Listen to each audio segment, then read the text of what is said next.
Hello everyone, welcome back to Sydney and Starlet, and if you're new here, welcome. Enjoy the videos. So today, me and Sydney are going to be reading the book Dragon. The book Dragon. So let's begin.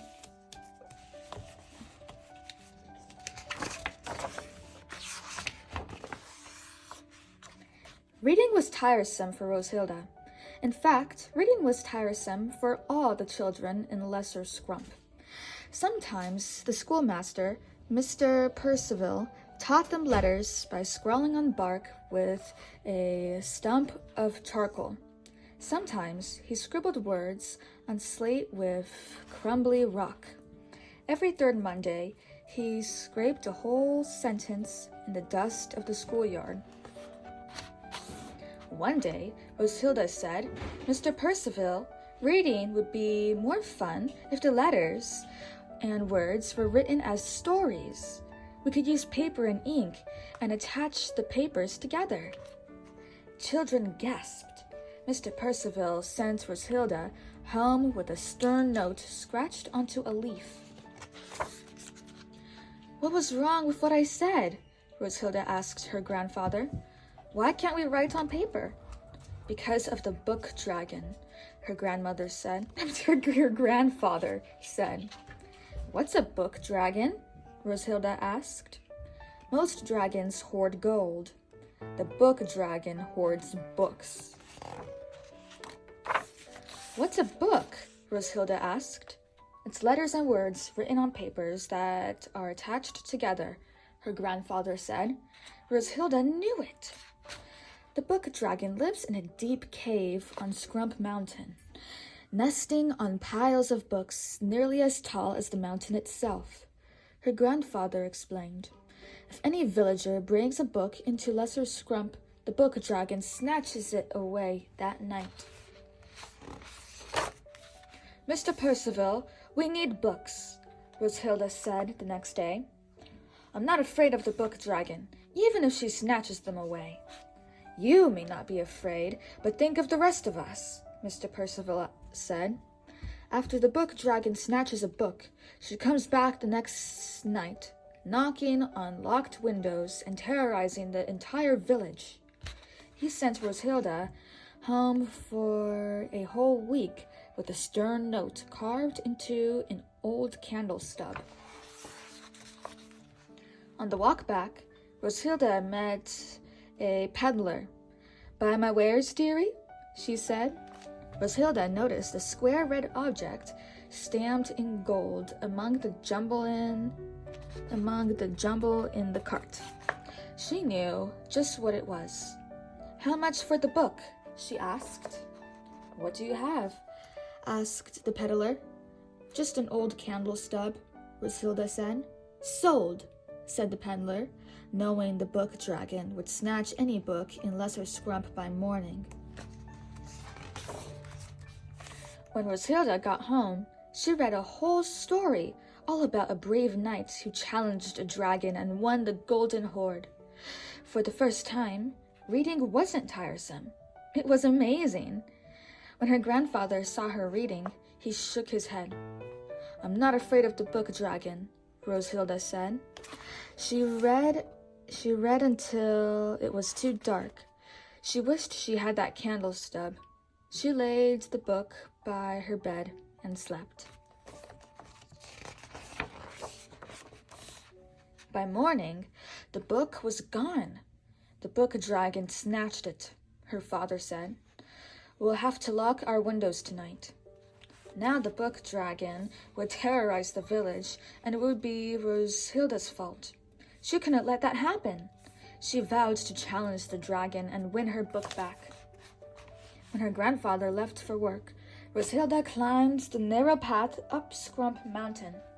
When she reached the dark cave at the top, she reminded herself that she wasn't afraid, although she wished again for that candle stub.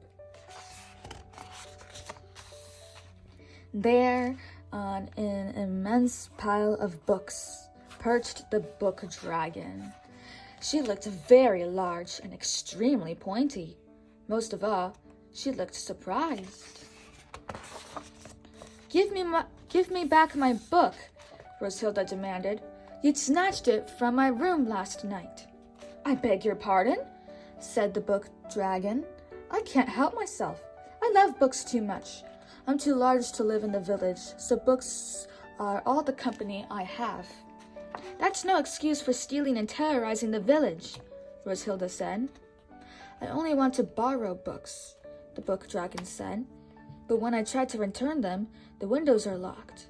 Everyone shrieks when I knock. Roshilda understood why.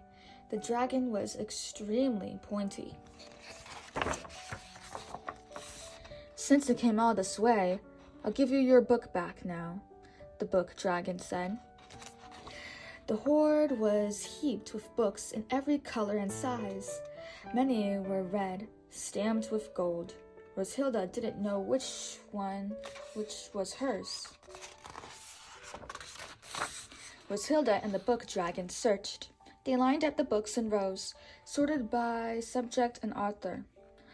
At the end of the day, they hardly made a dent in the hoard. Roshilda hadn't found her book.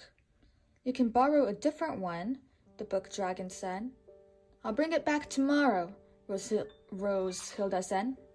She borrowed a green book and read until dark.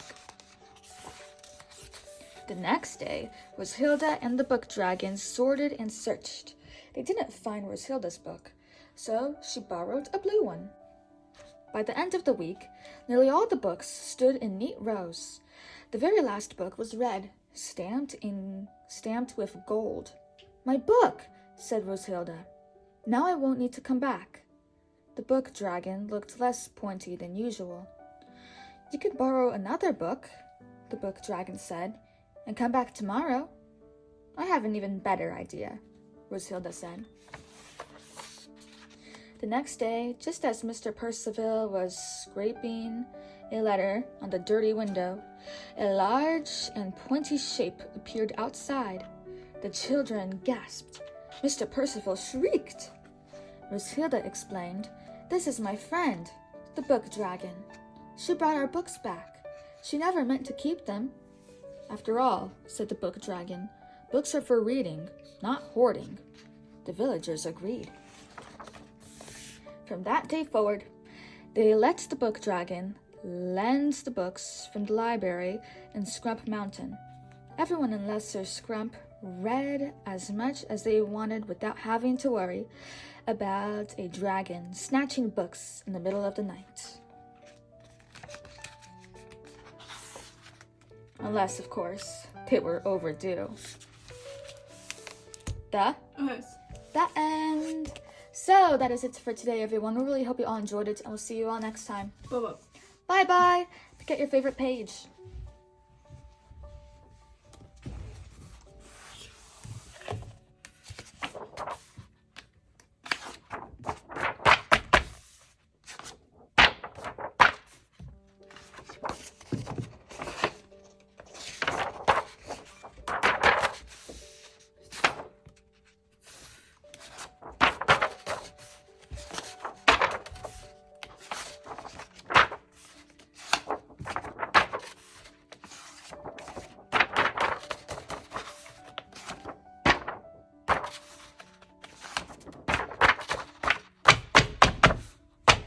What's your favorite character?